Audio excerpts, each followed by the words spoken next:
Start video, mute.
We can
A very good morning to all, and welcome to our session this morning.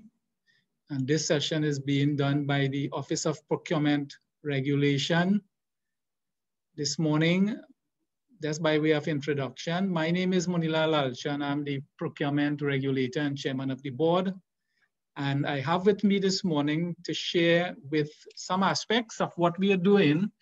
I have the head of our IT department, Mr. Alin Bash, that will share the use of the depository and how you as an organization or individual can become pre-qualified on our database. Let me say it's really a privilege to share this morning. I've seen the list of participants and I noticed a number of attorneys at law and also accountants, business owners and individuals and so on. So we'll try to cater for as many of the needs as possible. The presentation should be about 30 to 35 minutes, and then we'll put aside about 25 minutes for any questions that you may have. If you want to share those questions, you can share it on the chat itself so that we'll read the questions as we go along. So without further delay, let me also say thanks very much for the Trinidad and Tobago Manufacturers Association for allowing us this time to share with you. So what is the OPR, or the Office of Procurement Regulation? We were established by the Public Procurement and Disposal of Public Property Act 2015, and we had 2 amendments subsequently in 2016 and 2017. This, in effect, once fully proclaimed, will repeal the Central Tenders Board Act, and the full proclamation would be any day now, as promised by the Prime Minister immediately after the budget has been passed in both houses. We are a regulatory body governed by an independent board, and the board was appointed on January 12, 2018 by the President of the Republic of Trinidad and Tobago after consultation with the Prime Minister and the Leader of the Opposition. And we are an independent body, and according to Section 13(2)(b) of the Act, we shall not be subject to the discretion or control of any other person or authority in the performance of our functions, but we shall be accountable to Parliament. In fact, our report goes directly to the President of the Senate and the Speaker of the House of Representatives. So what are the principles that governs the Act? And the Act has some objects as contained in Section 5, Many people would have been hearing in the news about accountability, integrity, transparency, and value for money.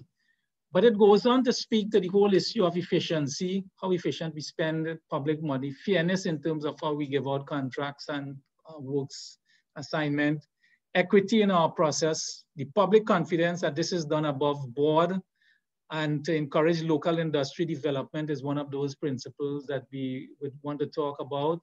Sustainable procurement and sustainable development in terms of how we utilize public funds.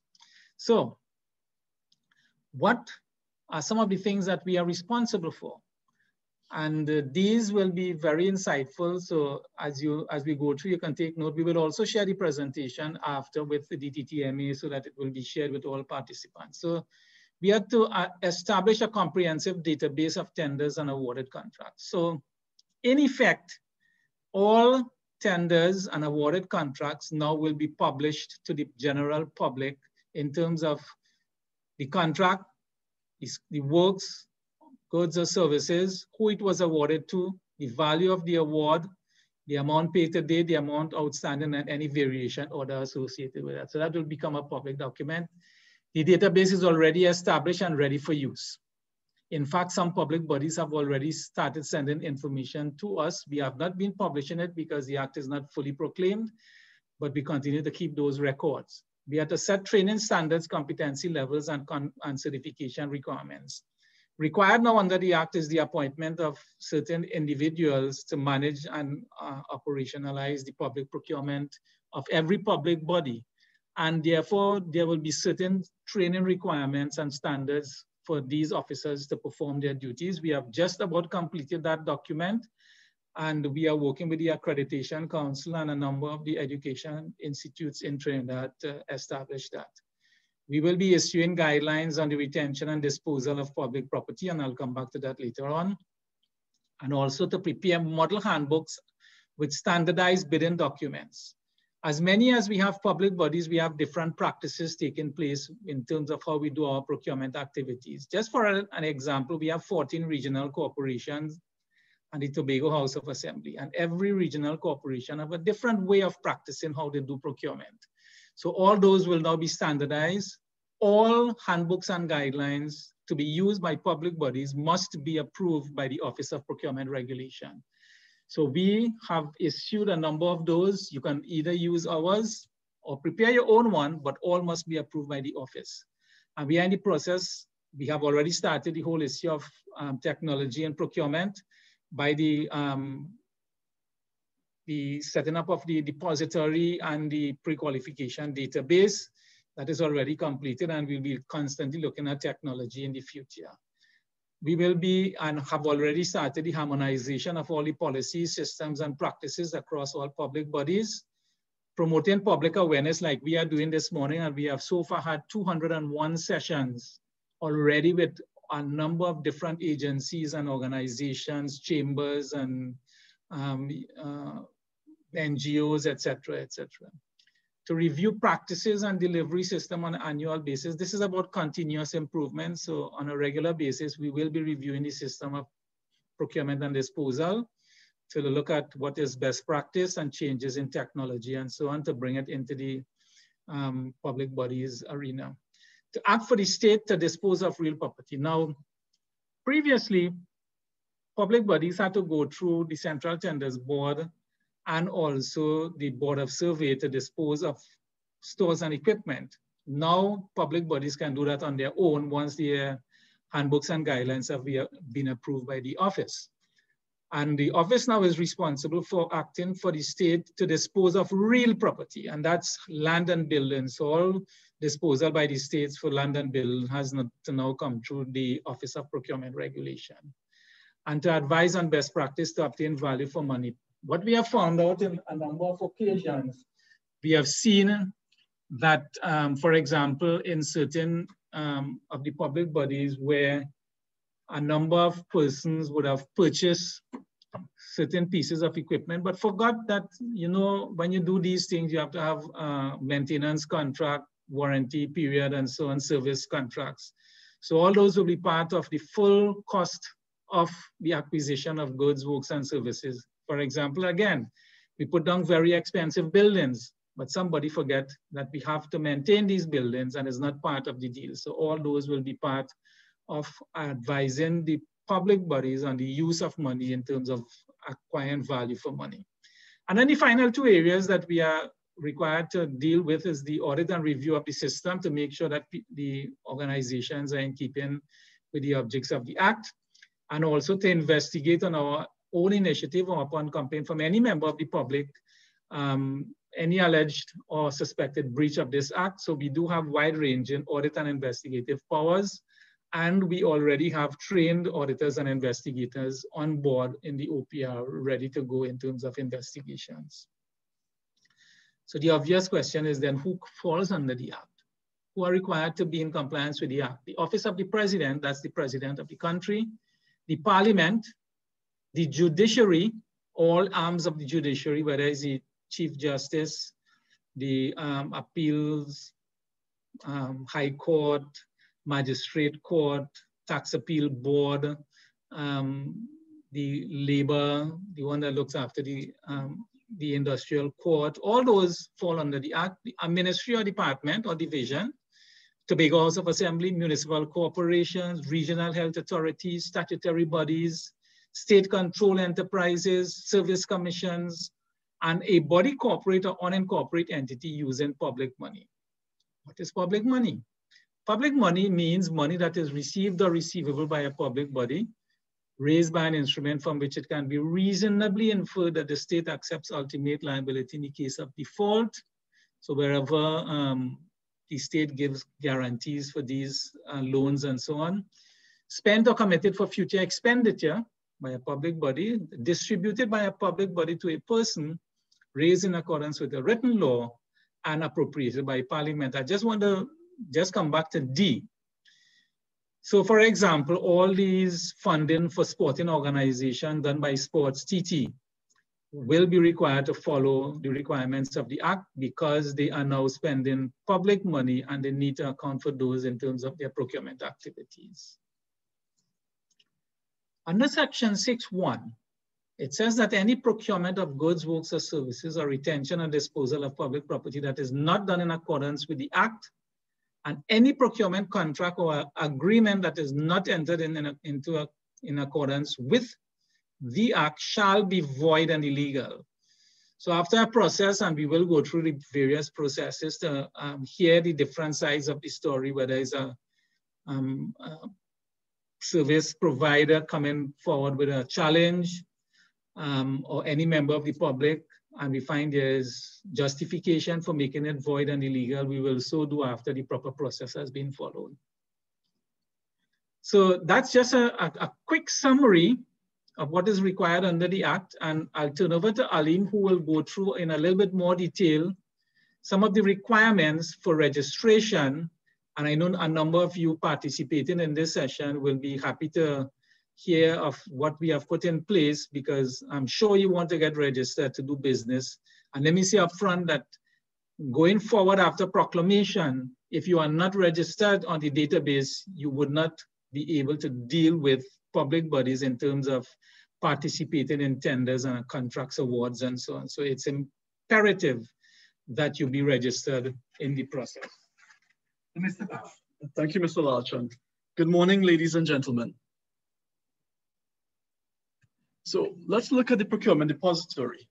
So the procurement depository is a system that will manage, capture, and report information as described in sections 13, 24, 26, 29, and 58 of the Act. Section 26 of the Act states that the office shall establish a database to be known as a procurement depository to which suppliers or contractors can submit information with respect to, among other things, their qualifications and experience. A supplier or contractor who submits information to the procurement depository shall be responsible for ensuring its accuracy. Now, this section is very important, and we need to stress again that it clearly identifies where the responsibility lies in ensuring that the information in the procurement depository is always up to date and accurate. And during our sessions, sensitization sessions with suppliers, this was emphasized. Section 26 continues, in conducting its due diligence pursuant to section 29(1)(e), a procuring entity may require a supplier or contractor who has submitted information to the procurement depository to confirm the accuracy of the information submitted. So therefore, the procuring entity, the public body, is well within their right to request further information from the supplier in addition to what's existing in the depository. Looking at section 29 of the Act, section 29 deals with required due diligence which must be conducted. So 29 states that a procuring entity shall ensure that suppliers and contractors have the legal capacity to enter into the procurement contract, is not insolvent, in receivership, bankrupt, or being wound up. Their affairs are not being administered by a court or a judicial officer. Their business activities have not been suspended, and they are not the subject of legal proceedings for any of the foregoing. They have not, and their directors or officers have not been convicted of any criminal offense. They have fulfilled their obligations to pay all required taxes and contributions in Trinidad and Tobago. They have the necessary professional and technical qualifications and competence, financial resources, equipment and other physical facilities, managerial capability, reliability, experience, and personnel to perform the procurement contract. And finally, to meet relevant industry standards. Now, these 6 areas were taken into consideration and have been incorporated into the procurement depository. So let's look at a high level on the functionality of the procurement depository. So the procurement depository focuses on 2 main areas or stakeholders, one being the supplier and the other being the public body. So let's look at the supplier first. So the supplier, when they're exposed to the procurement depository, the first step will be to register that main user in the system who will be responsible for creating and maintaining that supplier record. In creating the supplier record, suppliers will need to provide information into 3 main categories: company information, financial and legal information, and safety, equipment, and technical competence. Now, these 3 areas ties back into the due diligence, which we just highlighted. In addition, in these areas, suppliers will be required to upload documents as proof of their submission. So for instance, within the company information, sample documents which will be required for upload will include VAT registration certificate if the person is VAT registered, VAT clearance certificate, NIS clearance certificate, etc. Under financial and legal information, there is the financial records, for instance, such as a banker's letter or financial statements. Under safety, equipment, and technical competence, sample documents will include things such as any particular things as the compliance records, such as if you have an ISO certificate, you'll need to upload those. Or for key personnel, which we want to record the technical competence for the key personnel, their curriculum vitae.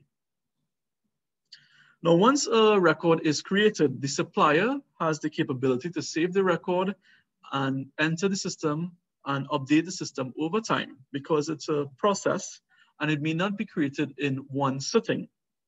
So when the record is created, it goes into a state which we'll define as an unpublished state. When the supplier is confident that the information it has entered is complete and accurate, his next step will be to publish that record.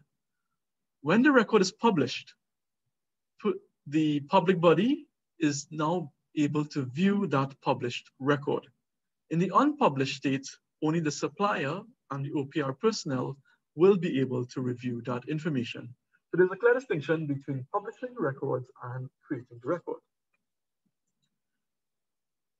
The supplier will then need to request pre-qualification for lines of business.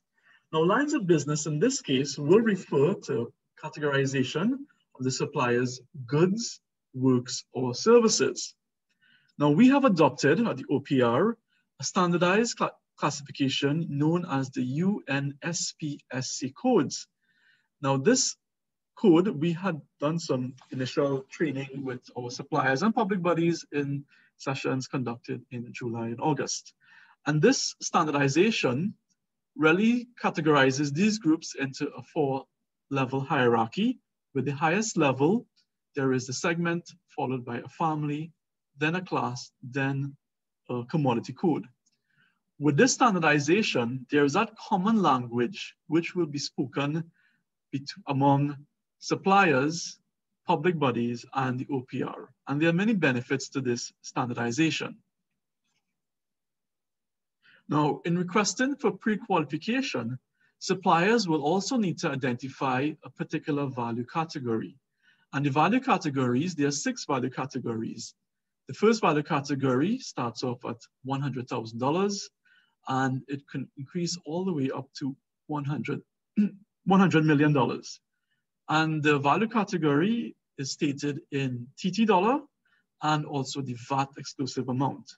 So for instance, if a supplier is into construction, he will make a request to be pre-qualified for road building for the value of up to $10 million. And the documentation that is being provided must be able to support and demonstrate that the supplier is capable of delivering that goods, work, or service. And then we have ineligibility. So a supplier may be added to the ineligibility listing. And an ineligibility list, this is defined in the Act under section 58.3.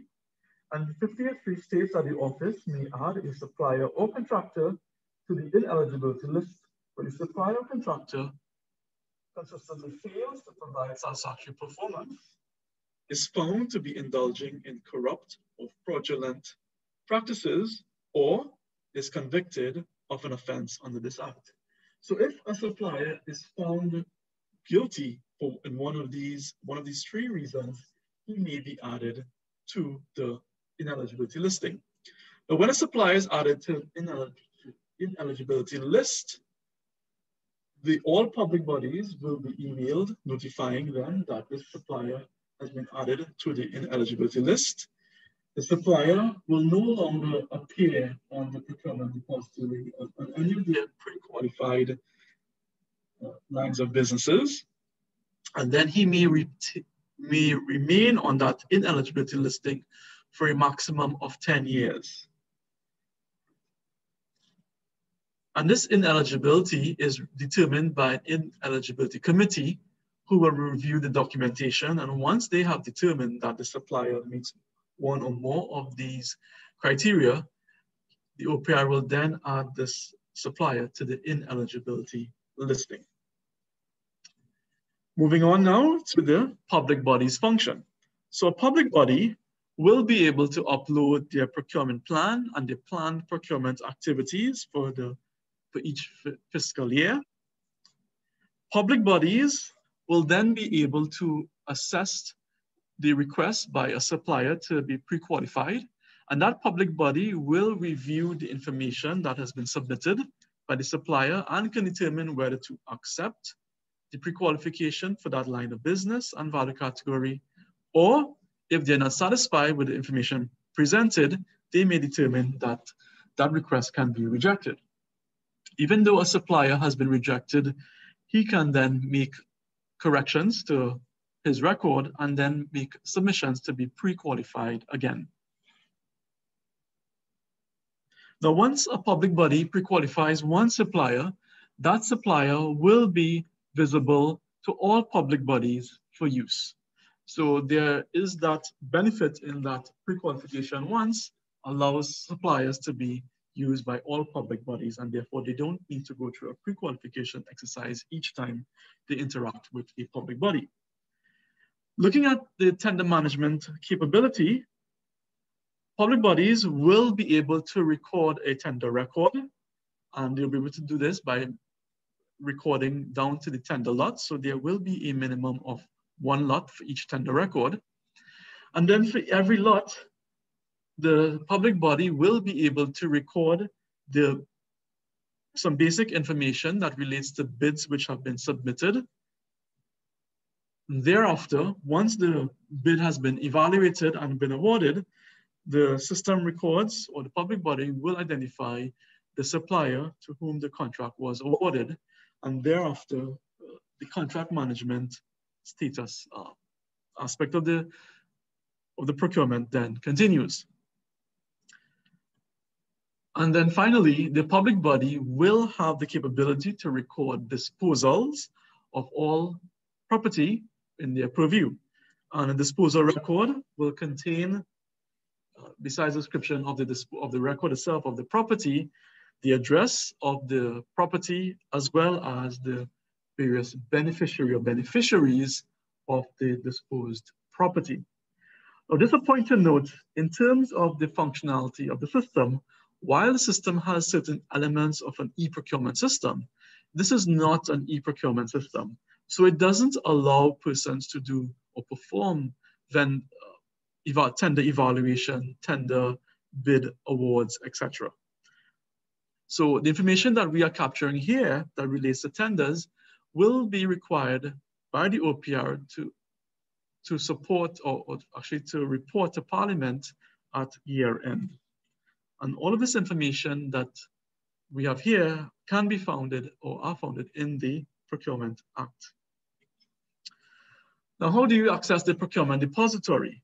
So the procurement depository is accessed via a web portal, and this is the link which you can use to access. And in doing so, you will be able to register as a supplier, the first step. Now, before users are actually going to register, or suppliers are actually going to register on the depository, we will encourage you to review the training videos. So the sessions that we conducted with suppliers in September, those sessions have been pre-recorded. And so I highly advise or recommend that those videos are reviewed before actually going into the depository to actually create a record, as this will aid you in better understanding the various functionalities of the depository. So if you do need assistance and you need access to the depository videos, be sure to contact us.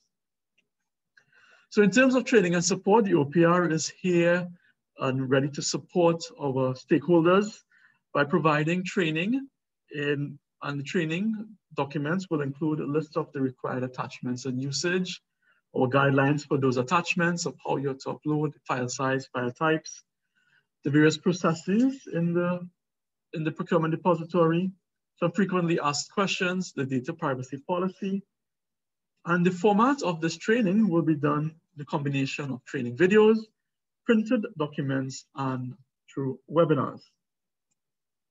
If you need to contact the OPR, you can do so via email, where you can email us at support@opr.org.tt. And once you do that, a help desk ticket will be created automatically, and then we'll be able to follow up. Or if you prefer to call us, you can do so at 226-4-OPR or 627-4-OPR. So this brings an end to my segment this morning. So I thank you for your attention, and I pass you back on to Mr. Alchan. Thank you very much, Alim. I just wanted to share with you a schematic of how the whole process works in terms of the different roles and responsibilities. A number of questions have been raised concerning the involvement of boards of directors in terms of procurement activities, who is responsible for the procurement, advising and so on. What about board subcommittees and tender subcommittee that is enshrined in their constitutional documents and so on. So this gives you an idea. In actual tender award, you have the evaluation committee that should comprise of between 3 to 6 persons, and the evaluation committee is normally put together at the stage that you are preparing your document to go out for tender, not at the time when you receive the tender. So they are heavily involved in setting the scoring criteria and so on. The named procurement officer under the Act is the one who coordinates the activities of the evaluation committee and makes a recommendation after all the assessment has been done, evaluation has been completed, to the PDAC. The PDAC is really the Procurement and Disposal Advisory Committee. And that committee consists of the head of legal, head of finance, and the subject matter expert pertaining to the contract or the tender that is being awarded or evaluated. And of course, somebody to do the minutes, administrative support. They report and make a recommendation to the accounting officer, in this case, who will be the CEO or permanent secretary or the equivalent managing director, executive directors, and so on. Once that recommendation comes through the accounting officer, they can decide, if you go to the left side of the chart, they can decide whether or not that they accept the disposal recommendation or they reject it. So if they actually accept it, they can go ahead and execute in accordance with the recommendation. If they do not agree with the recommendation of the PDAC, they can reject it and go to the line minister. But this is only for the disposal of stores and equipment, not for real property. Real property does not go through this. The minister, together with the CEO or the accounting officer, then can agree how they will dispose of it. But once you have gone against the recommendation of the PDAC, that will have to be relegated to writing, and the justification has to be sent to the Office of Procurement Regulations for review. In the case of high value, high risk items or items that the board of directors need to look at, a recommendation goes to the board of directors for a no objection, so that they are fully aware of what's taking place, because they still have a fiduciary responsibility. And once the board says we have no objection, go ahead. And this is for both the procurement and the disposal. So if the board does have a concern, they can ask the audit committee of the board to review the process and the recommendation. But they have to have good solid ground, because remember, everything now is being guided by handbooks and guidelines that have been approved by the board in the first case and then properly signed off by the office. So this just gives you a quick review as to how the process will work in terms of the responsibility of the named procurement officer, evaluation committee, PDAC, accounting officers, the board of directors, and all the committees and so on, including the audit committee. So far, the office has actually put together a number of handbooks and guidelines, about 32 in all, and it captures the whole issue of planning, tendering, evaluation and award, contract management, retention and disposal, right down. And if you look at the base of our house, you would see the whole issue of framework for internal control, guidelines, special guidelines of health as state-controlled enterprises and NGOs. We have developed code of conduct for suppliers and contractors, and also public bodies to follow. We have already started the whole issue of developing procurement capacity. Performance reporting at the end of the year and during the year is very important in terms of how you would have been doing against plan.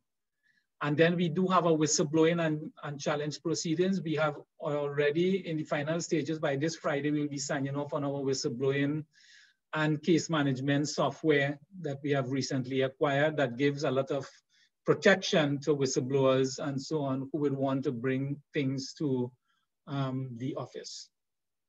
And then finally, before we open up for questions, of course, under the Act, there are certain consequences to non-conformance. So if you split contracts, and all these are summary conviction and the prison terms. So it's summary conviction of 500,000 and 1 year in prison. Breach of confidentiality, same thing. If you victimize somebody for reporting, and it's proven, same charges. And if you make a false report to the office, failure to report collusion, you are involved in a procurement activity or you are aware of collusion taking place and it's proven that you were aware of it and did not report it, same conviction and fine. If you conceal or destroy information that is required for an investigation, it carries a fine of $5 million and 10 years in prison. That means that you have to keep secure all your documentation as it relates to a procurement activities for review and investigation if required. And failure to comply with the requirements of confidentiality during a challenge proceedings, 500,000 1 year. And then it goes on, the others, you can read them when we send it out, but two I want to bring to your attention under 5910, conduct influencing public officers as it relates to bribery, conflicts of interest, corrupt, fraudulent, collusive, coercive, or obstructive practices, 1 million and 5 years in prison, and bid rigging, 5 million and 10 years in prison. So those are some of the fines and penalties that you need to be aware of. Where are we? We have completed about 98% of our recruitment. The amendments, we have met with the Attorney General and the Legislative Review Committee of Parliament as recently as 2 weeks ago to finalize the documentation that will go to Parliament for approval before we have full proclamation. And the database is already up and running. So far, we have 136 suppliers and contractors already pre-registered on the database, waiting for the go-ahead to upload their documentation. A majority of our handbooks and guidelines, we just have about 3 more to publish, have been completed and uploaded on the website under the Resource Center tab. We have already appeared before the Joint Select Committee of Parliament, and we have so far sent in our stewardship report for the period 2018 to 2020. If you so wish, you can go on our website and download the report, and it gives you a lot more information of some of the work that we are doing and some of the things that you might be interested in terms of the office and our activities so far. So that, my friends, is the end of our presentation. I know we have some questions on the chat already, so we will take those. So Marie, Louise, Norton Marie, I see you have not 1, but 5 questions. So I have several questions. Please, does the legislation include situation of government-to-government offers to build, loan, operate, etc.? Yes, the answer is yes, and that is covered under Section 7.2 of the Act. Does it include public-private partnerships? Same section, Section 7.2 of the Act. And it says that the heads of the agreement will suffice. However, any procurement goods for goods, works, or services shall follow the requirements of the Act and shall fulfill the socio-economic policies of the country. Up to what point, number 3, in the process, can a company register in the procurement depository in order to be eligible to participate in an upcoming tender? You must be fully registered and be pre-qualified as indicated by a public body that they have reviewed your documentation and they have agreed to let you be pre-qualified. Once they tick that box and you get pre-qualified, we don't interfere in it. It goes straight into the database of pre-qualified contractors. There are numerous sectors and possibilities of procurement activities. The 136 is just after 1 session we had. So far, we have met with over 600 of these suppliers and contractors. It is up to the suppliers and contractors because we have published these notices in the newspapers on several occasions. The companies, if they choose not to be registered, they choose not to do business with the public sector. It's as simple as that. So it's incumbent upon the suppliers and contractors to get on the system and register as quickly as possible. Will the regulations begin to accept all tenders electronically, including allowing for separation of technical and financial? It depends on the type of procurement activities. If it's a 2-envelope system, technical and commercial will be separate. If it's a single process, it will be joined together, but we do have all that covered under the handbooks and guidelines, and whether or not it's a 2-envelope system or a single envelope. Let me also say that during the pandemic, We have developed electronic procurement where you can submit your bids electronically. And we have put certain safeguards in place. At least 4 ministries are already using the electronic tendering through email processes. And that is already in place. But this by no means is the be and end of it all for e-procurement system. It goes a long way in helping during the pandemic. So the physical contacts and so on is not there. Why do the tenderer ask for a fee to collect tender documents? Well, in the new regulations, we have placed certain safeguards there where the only thing that you can ask for in terms of collection of tender documents is the fee associated with the reproduction of those documents. And with an e-tendering system, there will be no fees associated with it because the cost would not be for the production of the reproduction of the tender document. For example, if it's a manual system, you have to physically print out those documents, and those fees should be very small. So there would be or should be no fees once we go into the full e-procurement system, which we are about to do. So I hope that answers most of your questions there. If not, you could always post a subsequent question. Is a privately owned company, and this is from Kavita, thank you, is a privately owned company doing business with a ministry and other public bodies such as Trinidad and Tobago Police Service, HDC, etc., required to be registered with the OPR? The answer is yes. All suppliers and contractors that want to do business with public bodies under the Act, you have to be registered with the OPR through the depository and the database. Luke, the evaluation committee will be appointed by whom, if not already? This is planned for implementation by when, or is it effected already? A lot of companies have already given the effect date, and I'll name a couple, just I don't think they will mind. TNTech is already in that place. Heritage is already in that place. So companies are not waiting to be told. Because it's best practice, they have already implemented the whole issue of the evaluation committee. The evaluation committee is normally appointed by the procurement officer in conjunction with the accounting officer. The comprehensive handbooks will all be online. Yes, they are already online as we showed in the presentation. And you can feel free to download it. Remember, they are all in draft. Once the Act is fully proclaimed, we switch it off from draft into final, because in case there is any last minute change in the regulations, we want to have the opportunity to make final changes to them. But so far, a number of organizations have already adopted them and started using them. What is the biggest risk and a hindrance currently towards ease of implementation? Well, what we have been doing in the last 2 years is to be preparing all the public bodies to take advantage of all the training sessions and so on. One of the biggest risks we believe is really the ability of the public bodies to take over the role that was previously done by the Central Tenders Board.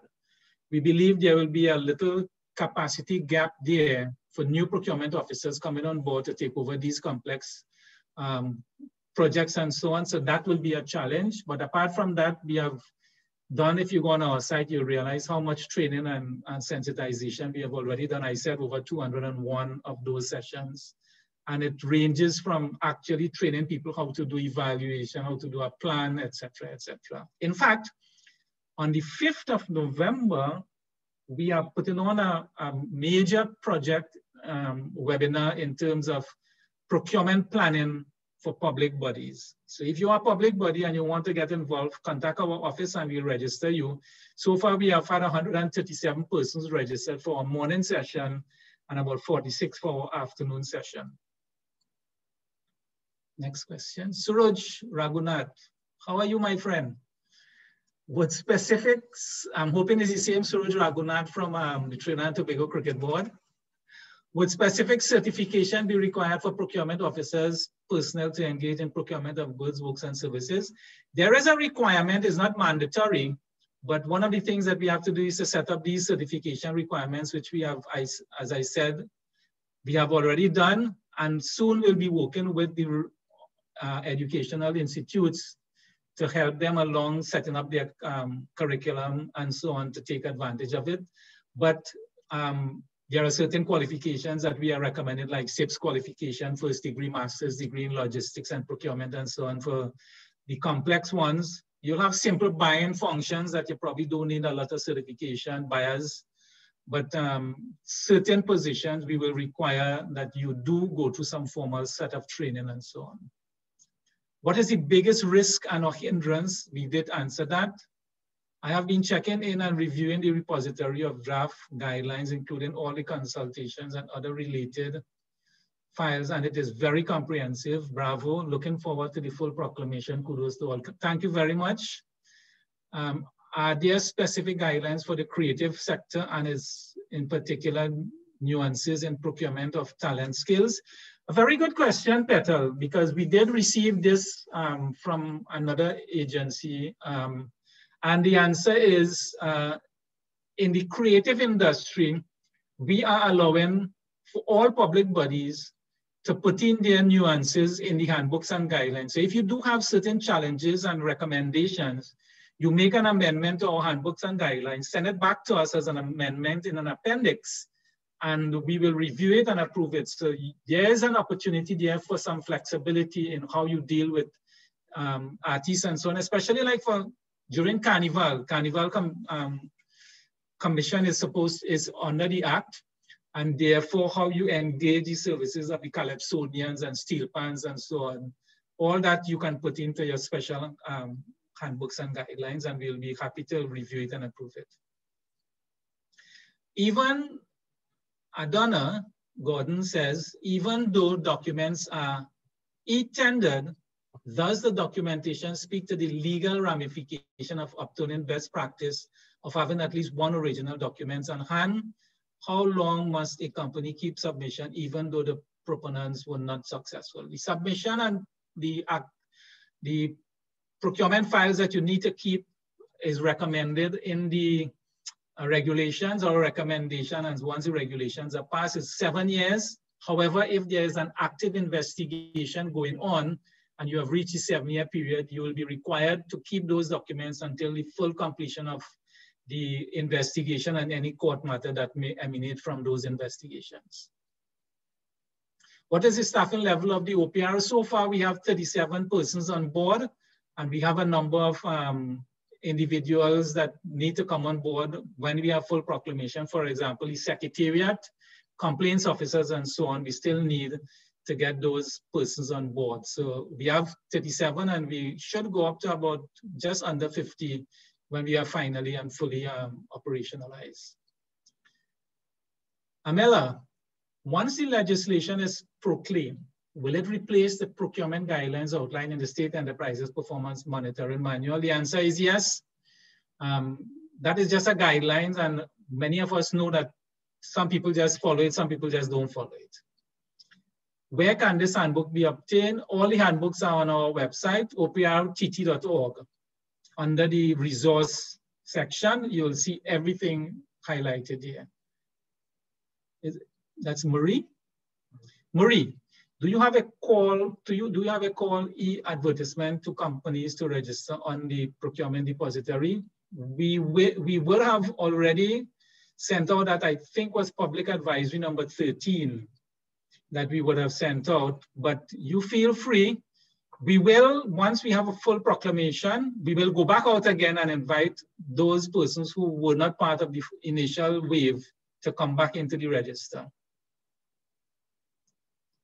Josette, hi, well done again to the OPR team. Are there any specific consideration made for procurement of defense and security items? The answer is yes. And we have already met with the police and the defense force, their procurement teams, and we have highlighted all the requirements under those areas. The only thing that the Act speaks to specifically is the fact that we are debarred from publishing certain matters as it relates to national security and also information and commercially sensitive nature with some of the public bodies like the banking sector and so on. So those are the only thing, but defense, we have met with all the defense persons already fire services. And we do have a bigger meeting coming up with the Defense Force. We have 2 hands up. I don't know if you are able to unmute yourself and we will allow you to talk, Amelia. All right, Sarah. So Sarah, you can go ahead if you are allowed to speak. Do we have to unmute you? Go ahead and see if you could unmute Sarah.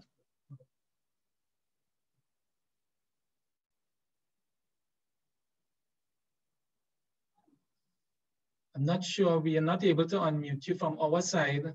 I don't know if the host could assist us here. Or if you can type the question. Sarah is allowed to speak. She has to unmute herself. Okay, so Sarah, you can unmute yourself and go ahead and speak. And then Sharian Manbood will take it up after. If not, Sharian, if you can go ahead and see if you can unmute and speak.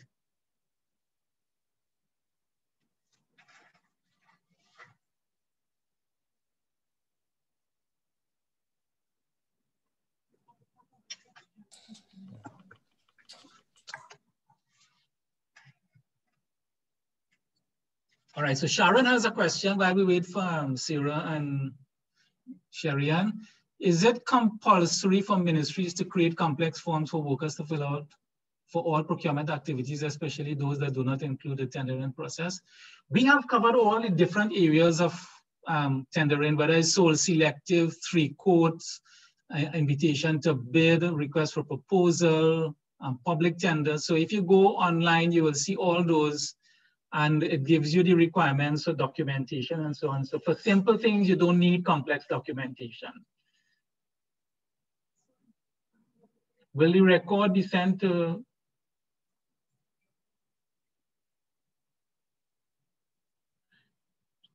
The recorded session, who is recording? So it can be sent once OPR gives TTMA the okay to do so, it can be sent. Yeah, we so authorize as of now. Okay, thanks. All right. Are there any exception to the process? And just to keep us on time, we do have just about 8 minutes again. So are there any exceptions to the process? Or once you are public sector, you are subject to the legislation? All public bodies are subject to the legislation. All, as we indicated in the presentation. And as it applies to organizations who are heavily reliant on public sector sponsorship, yes, once you are in receipt of public money, you are required to follow the act.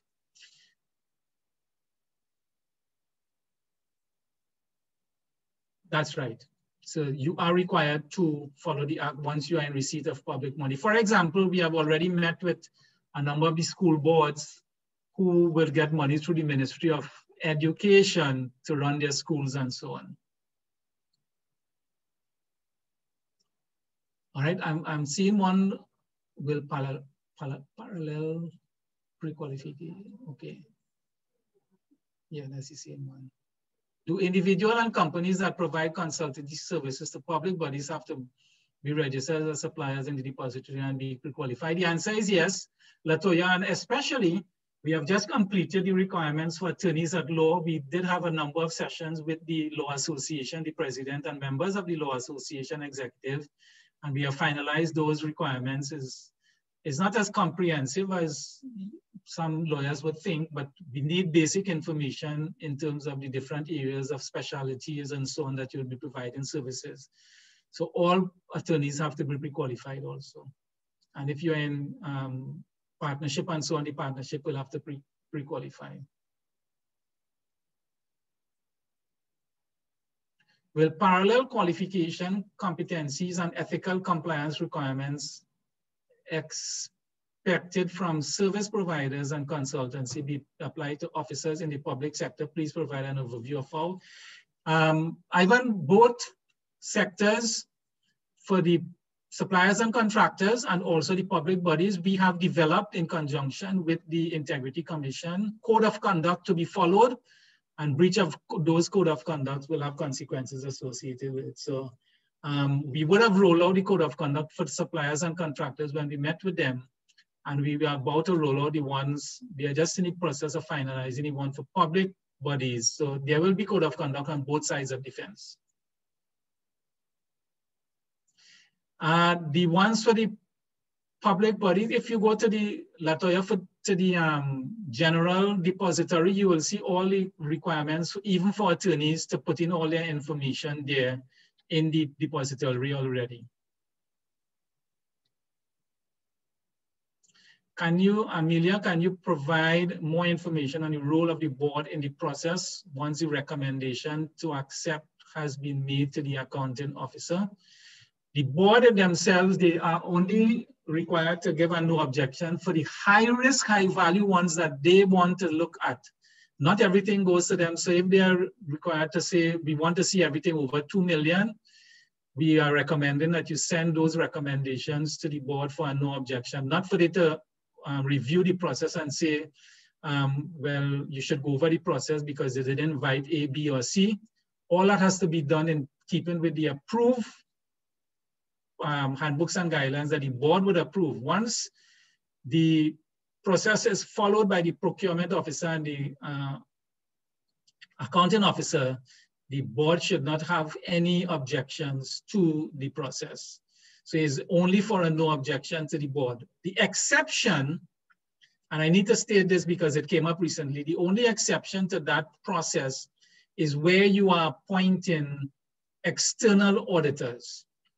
And the external auditors are there being appointed to look after the interests of the board in terms of whether or not the management would have conducted the affairs in a particular manner.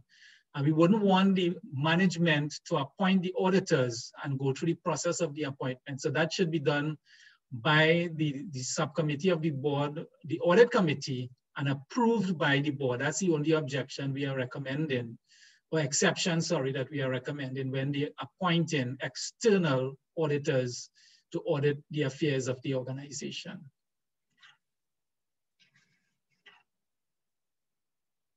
All right, I think that's about the questions we had. And if you do have any further questions, you can feel free to send it to the OPR at any time. And we'll be very happy to answer those questions online. We also do have a FAQ area on our site where we would have tabled all the previous discussions we had and all the regular questions that would have come about. So if you didn't ask a question and you have a question, go to the FAQ. You may just find the answer there.